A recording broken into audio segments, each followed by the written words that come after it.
হঠাৎ করেই যেন সবকিছু এলোমেলো সাকিব আল হাসানের। রাজনৈতিক পট পরিবর্তনের পর হয়েছেন দেশ ছাড়া, বাদ পড়েছেন জাতীয় দল থেকে, খেলতে পারেননি চ্যাম্পিয়ন্স ট্রফিতে। যে আসর খেলে ওয়ানডে ক্রিকেটকে বিদায় জানানোর পরিকল্পনা ছিল সাকিবের।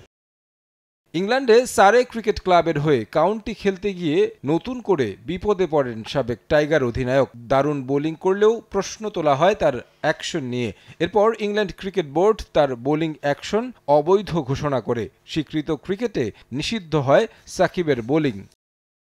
নিয়ম মেনে আবারও বোলিং অ্যাকশন পরীক্ষায় যান সাকিব। প্রথমে সারে ক্রিকেট ক্লাবের কাছাকাছি বার্মিংহামের লাফবোরো বিশ্ববিদ্যালয়ে পরীক্ষা দেন, তবে সুখবর পাননি, উতরাতে পারেননি বোলিং পরীক্ষায়।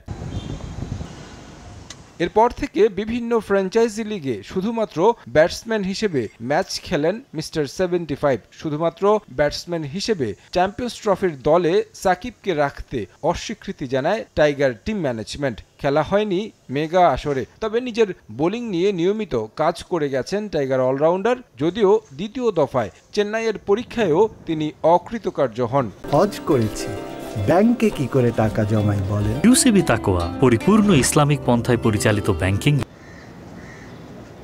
বেশ কিছু লিগে খেলার কথা থাকলেও নিজের নাম সরিয়ে নিয়ে অনুশীলনে মনোযোগ দেন সাকিব। জানা গেছে ২৭ ফেব্রুয়ারি যুক্তরাষ্ট্রে যান টাইগার অলরাউন্ডার। সেখানে সারে ক্রিকেট ক্লাবের সঙ্গে অনুশীলন করেন। সেই দলের কোচ গ্যারেথ ব্যাটি তার বোলিং অ্যাকশন শুধরাতে সহযোগিতা করেন। উইকেট থেকে শুরু করে অনুশীলনের সব ধরনের সুযোগ সুবিধা দিয়েছে সারে ক্রিকেট ক্লাব। রোজা রেখেই সেখানে অনুশীলন করেন সাকিব। বোলিংয়ের পাশাপাশি কাজ করেছেন ব্যাটিং নিয়েও। একই সময় তার গুরু মোহাম্মদ সালাউদ্দিনের সঙ্গেও পরামর্শ করেন তিনি।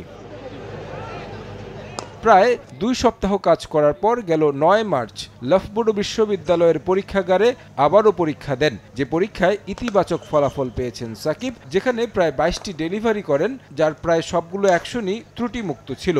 এখন যে কোনো পর্যায়ের ক্রিকেটে বোলিং করতে বাধা নেই সাকিব আল হাসানের। তারেক হাসান শিমুল, সময় সংবাদ।